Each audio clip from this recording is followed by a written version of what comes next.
नमस्कार दोस्तों, पैसा तो बनेगा में आप सबका बहुत बहुत स्वागत है। तो एक बहुत ही सेंसिटिव और इमोशनल टॉपिक आज मैं लेके आया हूं और बहुत दिल से मैंने ये वीडियो बनाने का प्रयास किया है।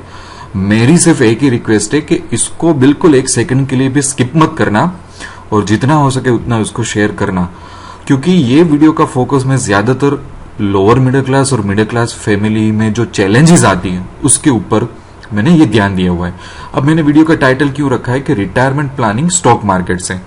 तो एक मिनट के लिए शायद ये थोड़ा समझ में नहीं आएगा कि सर स्टॉक मार्केट में रिटायरमेंट प्लान करो कैसे, मतलब मेरा ये मानना है कि इंडिया में अगर आप रिसर्च करो तो 80% से ज्यादा मिडिल क्लास फैमिली में रिटायरमेंट प्लानिंग होता ही नहीं है। एक्चुअली ये बहुत ही कड़वाहट है और कई बार पेरेंट्स खुद इसमें नहीं मानते हैं।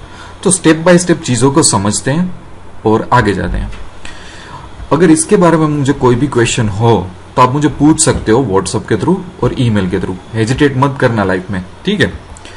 ये इमेज देखो आप, जनरली भारतवर्ष में नहीं, एक्चुअली पूरे एशिया है, उसमें क्या होता है कि एक हिडन रूल होता है। वो हिडन रूल क्या कहता है कि भाई पेरेंट्स ने आपको संभाला है तो आपको पेरेंट्स को संभालना है। गिव एंड टेक ट्रांजेक्शन्स होते हैं इसमें।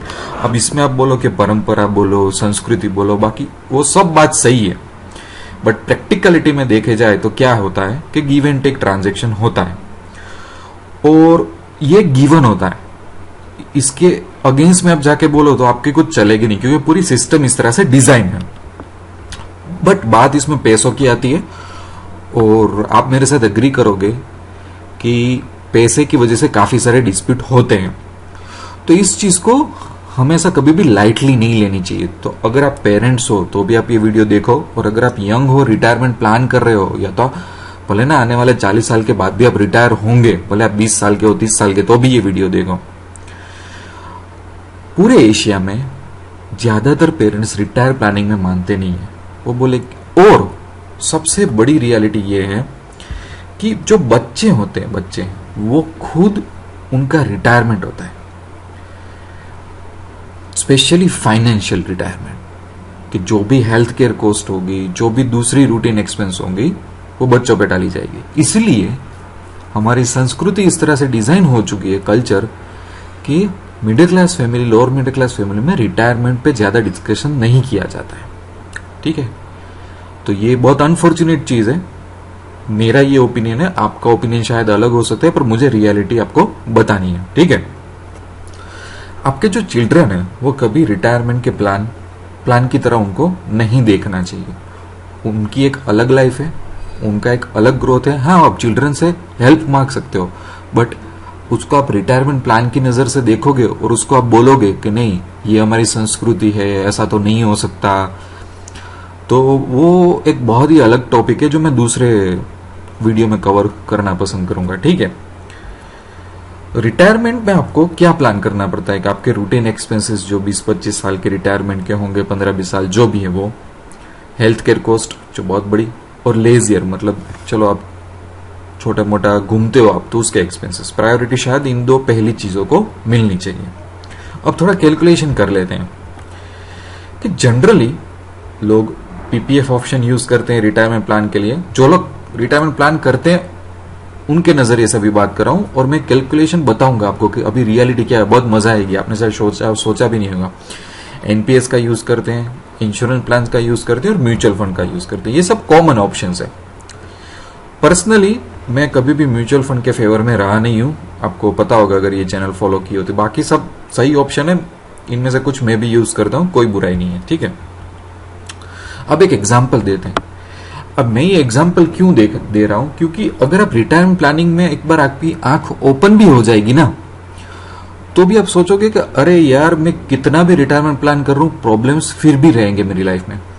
अब से सोचे कि आज की तारीख में कोई बंदे की एज है 35, ठीक है, और वो 15 साल, आज की तारीख से 15 साल के लिए वो फॉलो कर रहा है पीपीएफ, जिसमें मर्यादा होती है मैक्सिमम के हर साल आप 1,50,000 भर सकते, इससे ज्यादा नहीं भर सकते। करीबन 7-7.5% के आसपास इसका रेट फ्लक्चुएट होता है। तो अगर बंदा 48 का होगा ना तब इसके हाथ में 40 लाख रुपए आएंगे। ये फिगर प्लस माइनस हो सकता है क्योंकि इसका रेट फ्लक्चुएट होता रहता है, तो मैंने एक एवरेज रेट लगाया हुआ है। इस पे हम लोग अलग डिबेट में नहीं जाएंगे कि कितना मैंने सही लगाया है। 7.1% अभी लगाया है जो एवरेज उसका रेट रहेगा। तो 40 लाख मिलेंगे उसको 15 साल के बाद जब बंदा 48 का होगा। अब एक्चुअली यहाँ पे कुछ 15 साल चले गए। अब 15 साल के बाद 40 लाख की वैल्यू शायद 20 लाख रह जाएगी या तो उससे भी कम 18 लाख जितनी रह जाएगी। वो भी एक प्रेजेंट वैल्यू फ्यूचर वैल्यू का कैलकुलेशन होता है। मैंने चीजों को डिफिकल्ट ना बनाने के लिए मैं बहुत प्रैक्टिकल तरीके से आपको बता देता हूँ कि बंदे ने इतना इन्वेस्टमेंट किया, 40 लाख अच्छी अमाउंट लग रही है, बट वो अमाउंट हो जाएगी उसकी उस टाइम पे वैल्यू शायद 20 लाख हो जाएगी। ठीक है, तो ये एक बात समझ लो। दूसरा कि अगर किसी की एज अभी 35 है और वो प्लान आउट कर रहा है कि वो रिटायर होगा 50 को, और रिटायरमेंट उसका चलेगा 20 साल तक, मतलब लाइफ एक्सपेक्टेंसी चूज की है 70 इयर्स की। ठीक है, और उस बंदे का as a couple husband wife का अभी एक्सपेंस हो 30,000 में घर चला रहे हो, राइट, ऐसा समझ लेते हैं। मैं फिर से रिपीट करता हूं और हर एक चीज का आपको रीजन देता हूं क्योंकि लोग काफी सारे डिबेट करते हैं।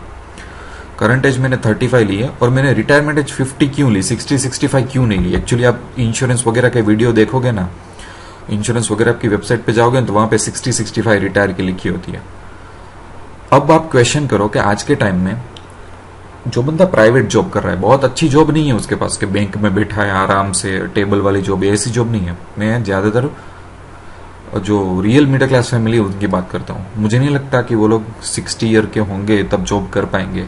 मुझे नहीं लगता उनकी बॉडी में इतनी एनर्जी रहेगी। ठीक है, मैंने मिडिल क्लास फैमिली को देखा हुआ है।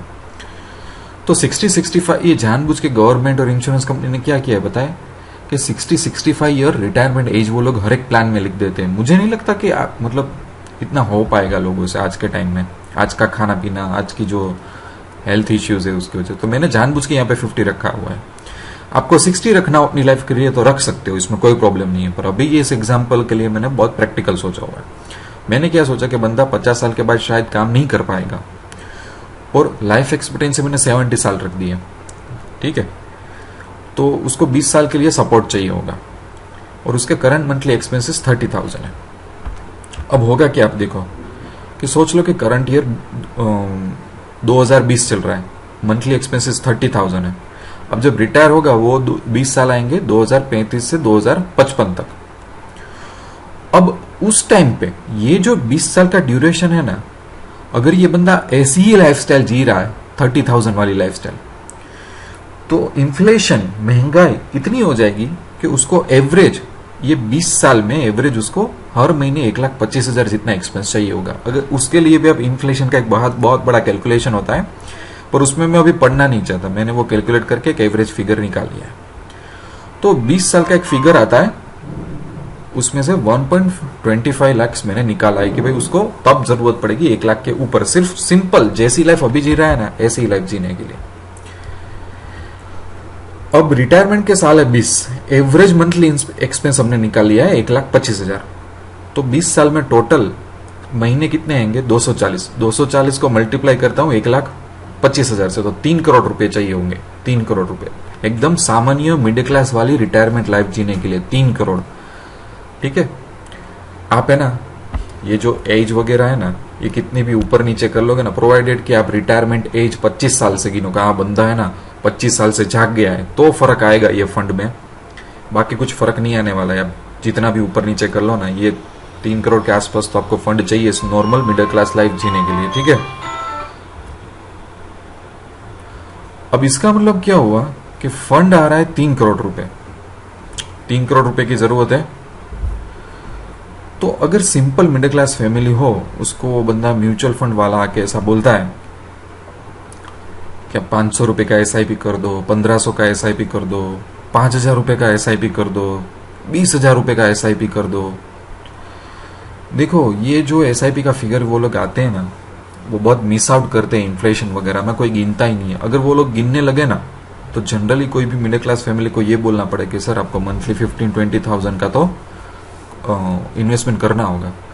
अब घर ही 30,000 में चला रहे तो कहाँ से वो बंदा 15,000 20,000 निकाल के आएगा, राइट? तो वो लोग इसलिए 500 रुपये 1500 रुपये 5,000 रुपये का सपना दिखाते हैं और बोलते हैं तुम करोड़पति बन जाओगे, ये हो जाओगे ना, पर कभी ये वाली रियलिटी हमको नहीं बताते हैं। तो इसलिए मुझे म्यूचुअल फंड बिल्कुल पसंद नहीं है, क्योंकि वो गलत कैलकुलेशन पे गलत प्लानिंग होता है।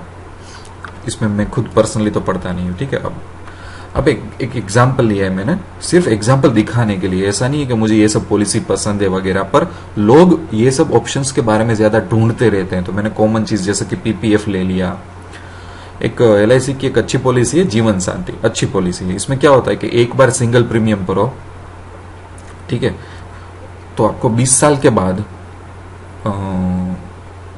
आपको जब तक आप जियोगे तब तक आपको एन्युइटी मिलेगी। तो मतलब इसका मतलब क्या है कि कोई बंदा आज की तारीख में एलआईसी को एक चेक लिख दे, वो चेक 70 lakhs का हो, 70 lakhs का, तो जब वो 55 years का होगा, मैंने 33-35 एज डाली थी इसमें, तो 20 साल के बाद एलआईसी उसको हर साल 12 लाख रुपए देगी। 12 लाख, 12-12.5 लाख, तो मतलब 1 लाख हो गया।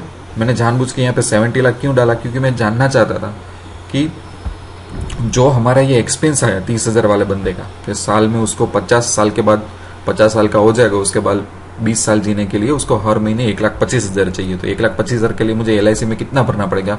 आज की तारीख में मुझे 70 लाख का चेक दे देना पड़ेगा, तभी मेरी रिक्वायरमेंट समाप्त होगी। अब लोग क्या करते हैं पता है, एलआईसी की जीवन शांति के वीडियोस बनाते हैं, लाखों वीडियो आपको यूट्यूब में मिल जाएंगे, न्यूज चैनल में डिस्कशन मिल जाएगा। कोई ये नहीं बोलेगा कि एक्चुअली आप 30,000 वाली भी लाइफस्टाइल जी रहे हो, तो फ्यूचर में आपको वही मिडिल क्लास लाइफस्टाइल जीने के लिए आपको 1,25,000 चाहिए। इसका मतलब हर साल आपको 12 लाख चाहिए, और वो लेने के लिए आपको अभी 70 लाख का चेक देना पड़ेगा। अगर आप लोग क्या करते हैं पता है, one time premium, sir 1 lakh भर दो ना, सर 2 लाख भर दो ना वन टाइम प्रीमियम, ऐसी पॉलिसी सेल करते हैं। और उनको ऐसा लगता है कि हाँ, लोगों को ऐसा लगता है कि मेरा रिटायरमेंट सिक्योर है। पर देखो रियलिटी क्या है, अब कितनी मिडिल क्लास फैमिली के पास ऐसा होगा कि आज की तारीख में जब बंदा 33-35 ईयर का है तो 70 लाख दे के आए, नहीं होगा। तो मैंने एक एग्जाम्पल बताया कि आप क्या है। दूसरा, काफी मेन चीजें तो मैंने सोची ही नहीं कि अगर जो 30,000 वाला बंदा है, वो 30,000 मतलब वो ईएमआई भी दे रहा हो, तो कुछ आज के जमाने में 15,000 20,000 ईएमआई तो बहुत मामूली है छोटे से मकान की। तो क्या करोगे? चिल्ड्रन का एजुकेशन के बारे में, चिल्ड्रन की शादी के बारे में, अगर उसने कोई टर्म प्लान लिया है तो, अगर उसने मेडिक्लेम लिया है तो, कोई ट्रैवल वगैरह का खर्चा, ये तो मैंने अभी गिना नहीं है। सोचो अगर ये गिनने जाऊं तो एक्चुअली उस बंदे का जो मंथली एक्सपेंस है वो 60-70,000 हो जाएगा। जो मैं अभी अब अगर ये सब गिनूं ना, तो एक्चुअली वो बंदा रिटायरमेंट की तरफ सोचेगा भी नहीं, ठीक है। और ज्यादातर लोअर मिडिल क्लास में ये सब में ही पैसा चले जाते हैं, इसलिए रिटायरमेंट कोई सोचता नहीं है। इसलिए बच्चों पे पेरेंट्स डिपेंड रह जाते हैं। ये सब भी प्लान आउट कर सकते हैं, ऐसा नहीं कि नहीं कर सकते, पर थोड़ा अर्ली एज में ये सब प्लान आउट करना पड़ेगा। अगर आप 35 साल 40 साल के बाद जागोगे नहीं अब क्या करूं मैं, तो नहीं हो सकता।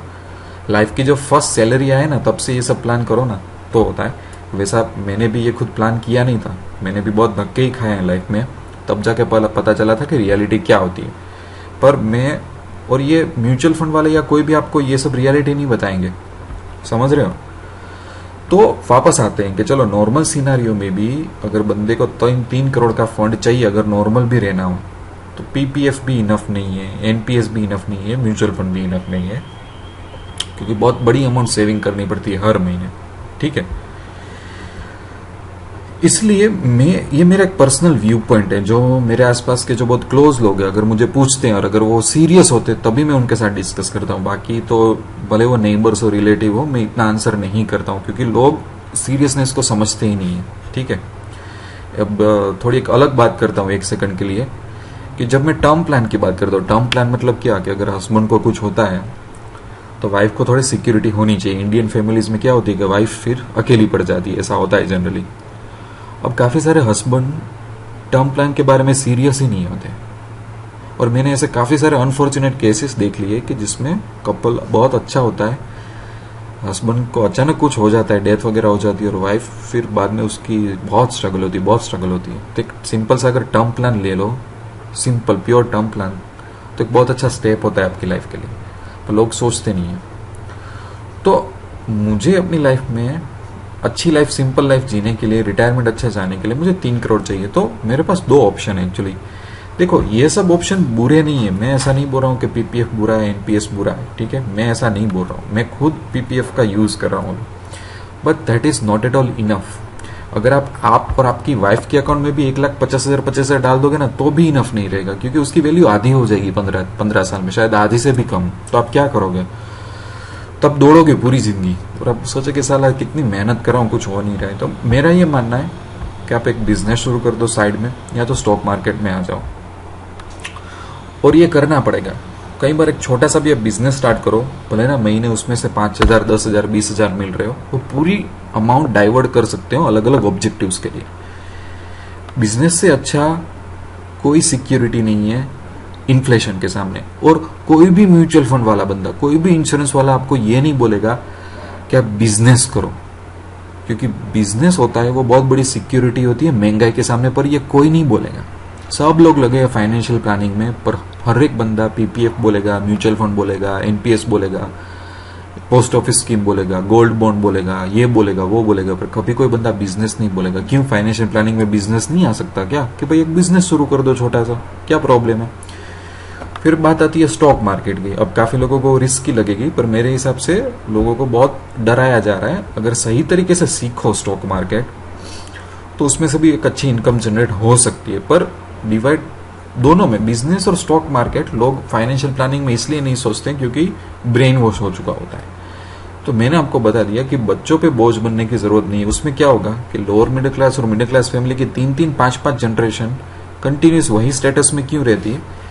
क्योंकि उनका पूरा प्लानिंग होता है बच्चों के ऊपर। फिर बच्चों को सेक्रीफाइस करना होता है, शादी में सेक्रीफाइस करो, जॉब पे जल्दी लग जाओ, बिजनेस ना करो। दिस इज अ प्योर एक सर्कल है, वो सर्कल में घूमती रहती है 3-3, 5-5 जनरेशन। प्रोवाइडेड कि कोई एक जनरेशन में कोई एक डॉटर या सन हो, कुछ ऐसे स्टेप ले ले ताकि नेक्स्ट जनरेशन को अलग स्टेटस मिले, ठीक है। सो आई होप कि जो मैं समझा रहा हूं आपको दिमाग में जा रहा होगा। दूसरी चीज कि जब भी आप स्टॉक मार्केट वगैरह में आओ इन केस, तो आपको एक कोच की जरूरत होती है। लोग क्या करते हैं, टिप्स के पीछे भागते हैं, लाइव ट्रेडिंग फॉलो करते हैं। तो अगर आपको क्रिकेट में माहिर बनना है तो आप टिप्स फॉलो करोगे, बिजनेस में माहिर बनना है तो आप टिप्स फॉलो करोगे क्या? आपको सही कोच चाहिए, वो कोच कोई भी हो, ठीक है। तो आपको सही कोच ढूंढना पड़ेगा, तभी लाइफ में आप आगे आओगे। दूसरे मिडिल क्लास का प्रॉब्लम क्या होता है, ये कोचिंग वगैरह में नहीं मानते, उनको शॉर्टकट चाहिए होता है। उनको ऐसा लगता है कि कल प्रॉब्लम सोल्व हो जाए, इसलिए काफी सारी चीजों में वो लोग जिंदगी भर जॉब में स्टक हो जाते हैं, क्योंकि जॉब की जो सैलरी मिलती है वो उनको एक शॉर्टकट लग रहा है कि नहीं, हर महीने मेरे पास पैसा आ रहा है, so that is good. Business में तो क्या पता क्या होगा, स्टॉक मार्केट में तो क्या पता क्या होगा। सो उनकी जनरेशन वो उसी साइड चली जाती है, और वही मिडिल क्लास का पुराना चक्कर फिर से स्टार्ट हो जाता है। तो now it's up to you. मैंने काफी सारी चीजें बोल दी, हो सकता है कि आपकी इसमें आर्ग्यूमेंट हो, अलग थॉट पॉइंट हो, पर मैंने रियलिटी बताने की ट्राई की है मेरे एक्सपीरियंस के हिसाब से। बाकी आप अपनी लाइफ में डिसीजन ले सकते हो। तो ये वीडियो देखने के लिए धन्यवाद। पैसा तो बनेगा कि चैनल को सब्सक्राइब कर देना। मिलते हैं दूसरे वीडियो में। Thank you very much.